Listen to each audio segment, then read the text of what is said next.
Bueno, cordial saludo para todos. Como les comentaba, pues estoy haciendo este video. Este video es de carácter de repaso sobre todos los temas que hemos visto.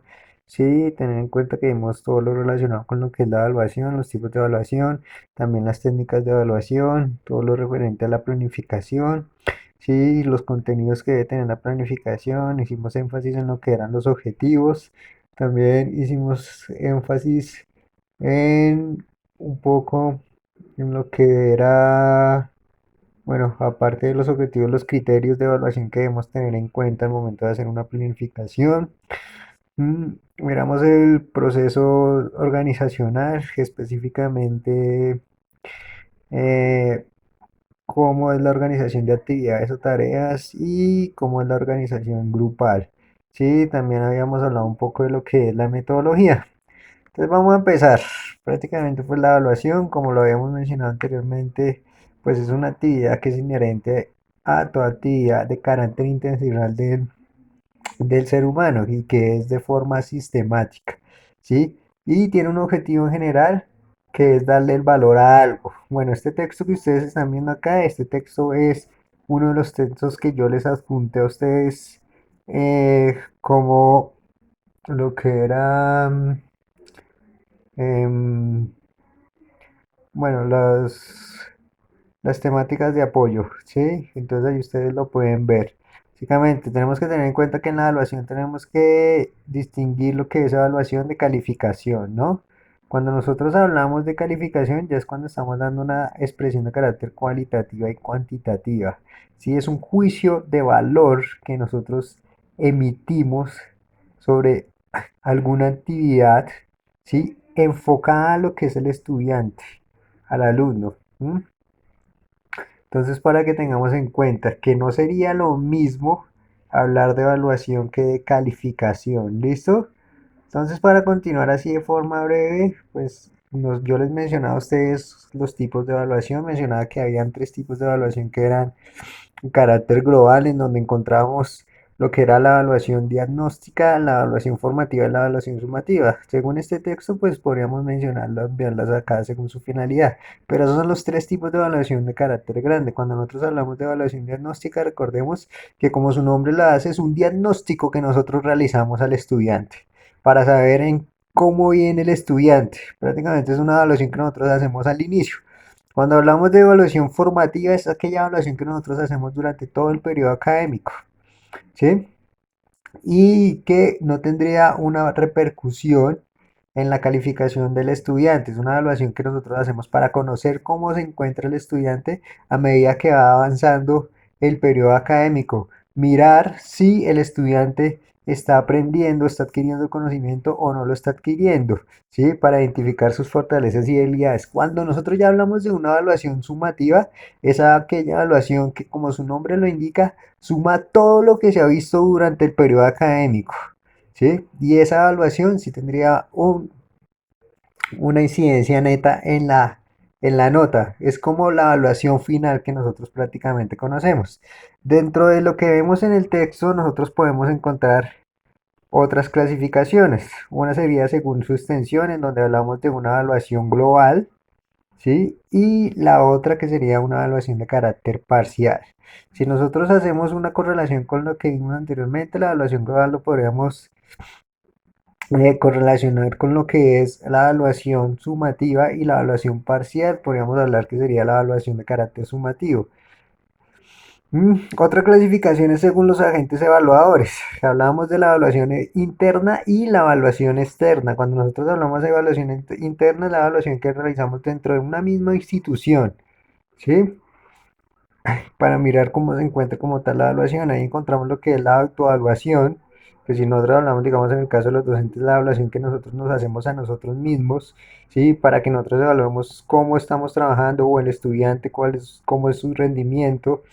La heteroevaluación, en donde prácticamente una persona evalúa a otra persona, pero que tiene que ser del mismo contexto, y la coevaluación, en donde ya nos evaluamos mutuamente, ¿sí? Que es como lo que nosotros habíamos realizado anteriormente en una de las actividades. Yo le evalué la actividad a mi compañero y él me la evaluó a mí, ¿sí? Y tenemos, como lo mencionaba, la evaluación externa, que es cuando un agente de carácter externo viene a hacernos una evaluación. Eso ocurre, digamos, como cuando están haciendo ahorita en la universidad, yo les comunicaba la acreditación del programa, ¿sí? Entonces ahí están evaluando el programa como tal de un agente externo. Entonces aquí tenemos según su momento de aplicación que serían inicial, procesual y final. Esto prácticamente sería evaluación diagnóstica, evaluación formativa y evaluación sumativa, para que lo tengamos muy en cuenta. ¿Mm? Y ya por último, bueno, no menos importante, que sería según su criterio de comparación, en donde tenemos la evaluación criterial, la evaluación normativa, serían ellas dos, ¿sí? Entonces, para que lo tengamos en cuenta. Esa fue una de las temáticas que nosotros chequeamos. Como les mencioné, pues también vimos, bueno, un poco lo que eran las técnicas de evaluación. Estas diapositivas ustedes las pueden encontrar en lo que son eh, en las temáticas de apoyo.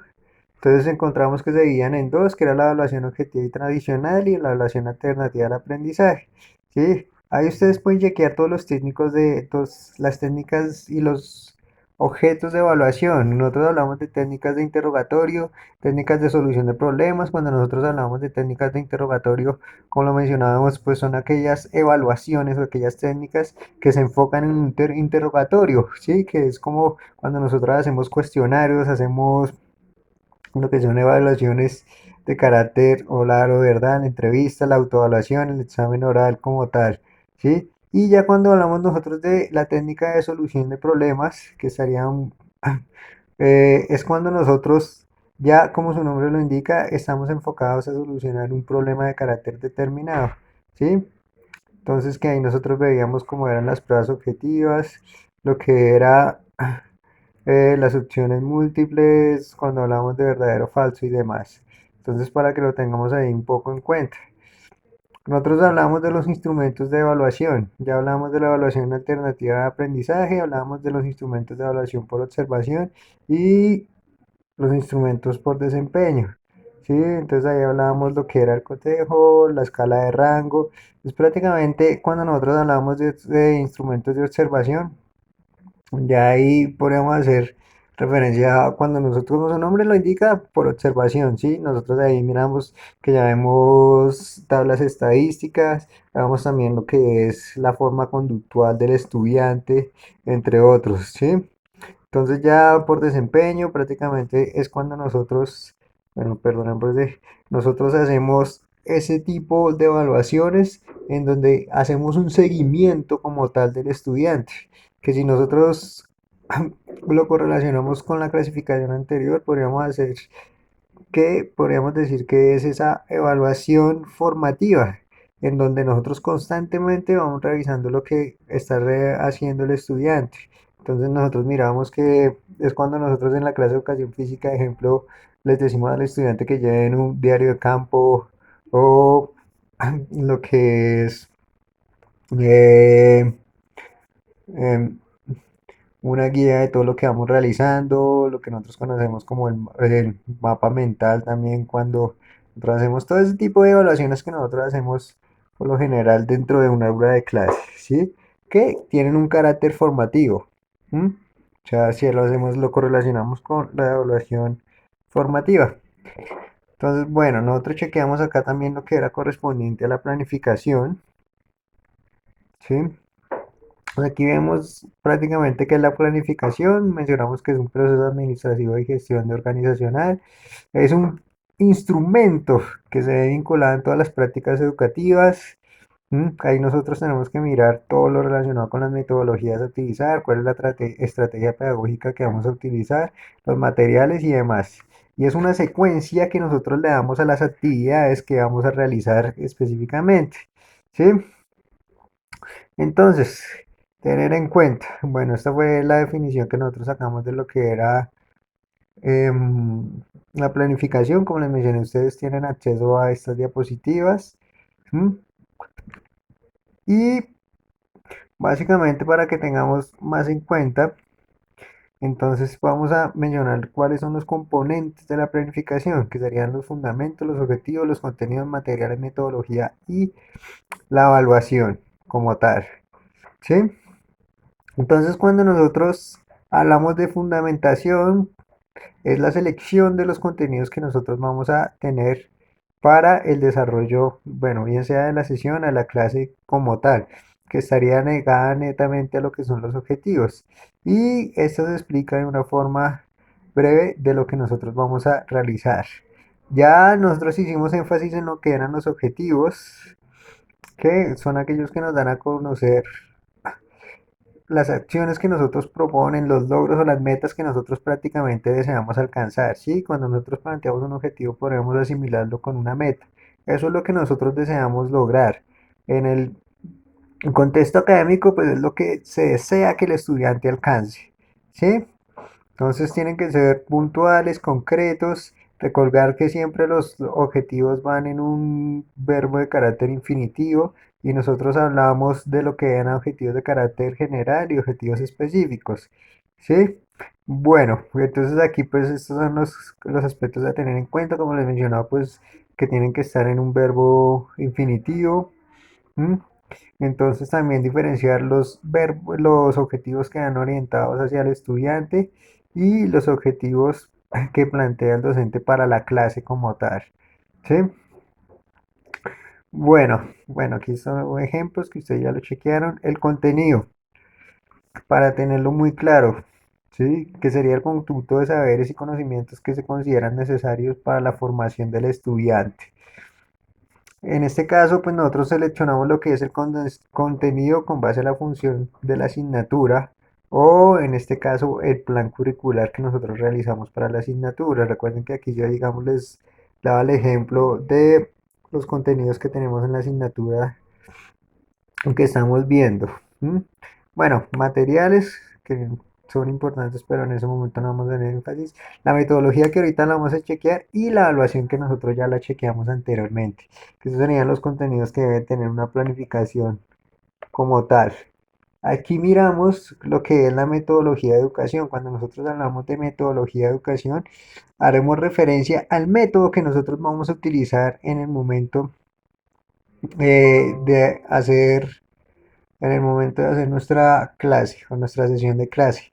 Sí, son esas estrategias o esos caminos educativos en los cuales nosotros vamos a transmitir el conocimiento, ¿sí? Para que lo tengamos en cuenta. Nosotros hablábamos de tres tipos de metodologías, que era la metodología de carácter pasivo, la metodología interactiva y la metodología activa. Cuando nosotros, recordemos, cuando nosotros hablamos de metodología pasiva, se le conoce así es porque el estudiante tiene una acción pasiva dentro de ese proceso de enseñanza-aprendizaje, ¿sí? El estudiante únicamente se limita a recibir lo que el profesor le transfiere, lo que el profesor le transmite, ¿sí? Entonces, bueno, aquí está más específico. Entonces mencionamos que era de carácter prácticamente expositivo porque el profesor lo que hace es transmitir, exponer el conocimiento y el estudiante lo único que hace es adquirirlo. ¿Sí? Hablamos del método interactivo en donde ya el estudiante empieza a tener ya una acción más activa en el proceso de enseñanza-aprendizaje. ¿Sí? Hay una interacción, por eso se le conoce como método interactivo, entre el docente y el estudiante. ¿Sí? Prácticamente esa interacción es de carácter comunicativo. ¿Mm? Y por último, que lo mencionamos como el método activo o descubrimiento, se le conoce ya activo porque el estudiante ya tiene un rol activo frente a ese proceso de aprendizaje. ¿Sí? Mencionamos que este método activo pues está muy correlacionado, bueno, se supone que este método activo es como el que ustedes están utilizando en este momento por el medio de lo que es la educación de carácter virtual, ¿sí? En donde ustedes tienen un papel netamente activo frente al aprendizaje. Ya no están esperando o no tienen un papel pasivo esperando a que el profesor únicamente les transmita el conocimiento, sino ustedes ya toman un papel de carácter activa. ¿Mm?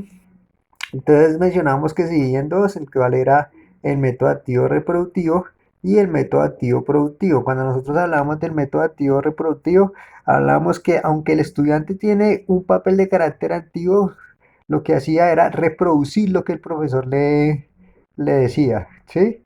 Entonces es como cuando se les da una orientación.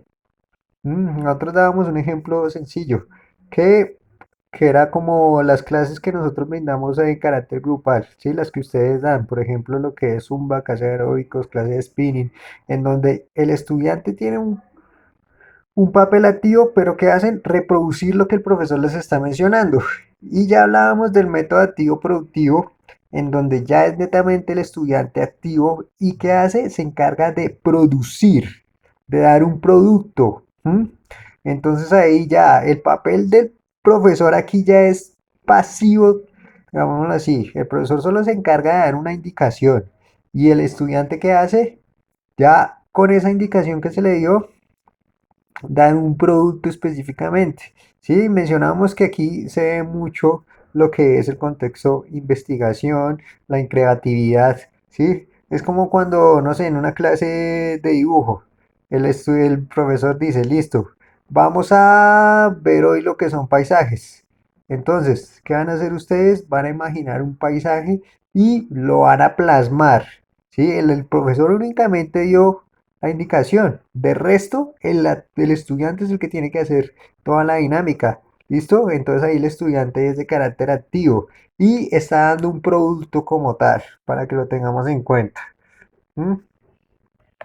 Bueno, y por último, que fue la última clase que nosotros vimos, fue la clase referente a la organización. Nosotros hablábamos de la organización de carácter grupal, en donde veríamos que se tenían que tener en cuenta tres aspectos, que era la cohesión del grupo, el tamaño y la homogeneidad del grupo. Cuando nosotros hablábamos de cohesión del grupo, era prácticamente si el grupo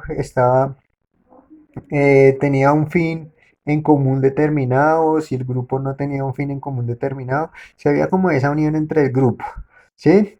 Entonces, que eso es importante chequearlo cuando nosotros vamos a hacer el carácter organizacional, ¿sí? Mirar si todos los estudiantes se dirigen hacia el mismo camino, si no se dirigen hacia el mismo camino, ¿sí? El tamaño del grupo que mencionamos que máximo 30-35 estudiantes sería lo ideal y el nivel de homogeneidad, que ahí miramos prácticamente si los estudiantes están homogéneos entre todo el grupo, ¿sí? Porque decíamos que no era lo mismo dictar una clase para los estudiantes que tienen el mismo nivel de conocimientos que una clase para unos estudiantes que tengan un nivel más avanzado o unos estudiantes que tengan un nivel menos avanzado. Que cuando encontramos nosotros estudiantes que tienen un nivel más avanzado que los otros, allá no estaríamos hablando de homogeneidad. Lo mismo ocurre al contrario, si los estudiantes tienen un nivel menor. ¿Sí? Bueno, entonces estos son los aspectos que debemos tener en cuenta para la organización de los grupos. Y aquí damos una clasificación, ¿no? Entonces hablamos de función del grupo, que hablamos de la clasificación larga o casi estable, de la clasificación corta o ocasional, ¿sí? Entonces para que lo tengamos ahí en cuenta, como les mencioné, todo esto ustedes lo pueden chequear en las diapositivas. En función de quién determina el grupo, que ya hablábamos en función del estudiante, en función del profesor, que el profesor es el que determina el grupo, si hablamos en función del estudiante, el estudiante es el que determina el grupo. ¿Mm?